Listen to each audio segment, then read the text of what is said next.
there's no doubt in my mind that humans will never be emulated. Now, this mind-body dualism, or the dualism. So, if I can explain, Yes, why go. do you think it cannot be?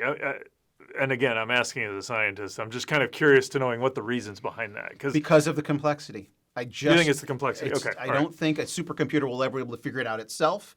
It's like the materials needed. Because, I mean, is it true? I mean, I've understood that it's like, is it true that when the body dies, it loses a...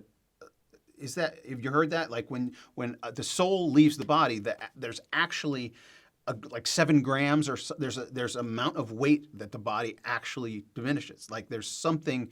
No, that I haven't heard. I don't. Yeah, maybe that's. I've heard that. Okay, so let me I guess maybe take it a step back, because I think by the time I am of the position that if you want mobile, social, spiritual, intellectual, relational, all those things, that it's going to be the human body, because we're talking supercomputers to do this, and the amount of energy the brain uses for all it does is minuscule, and how well our biochemistry. So I think in order to get all that, you probably have to go with the human package.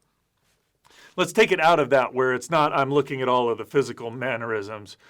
Let's just look at it just from the thought process. Do you think we could emulate that in a? In other words, if you're communicating via, messaging system, or even, maybe there's a verbal.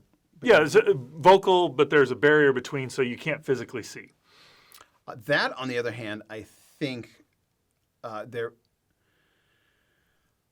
Again, if you're talking about the general populace, right? Because the question would be, would the most intelligent or most sophisticated psychologist be able to determine? Oh, that's interesting. Right? Yeah, okay. So if it's your average person, I think, yes, your average person will be fooled, is fooled already, right? There are bots on the internet now that just Right. that are programmed to respond, and people think they're talking to people. And so when you put that barrier up, you're taking so much away.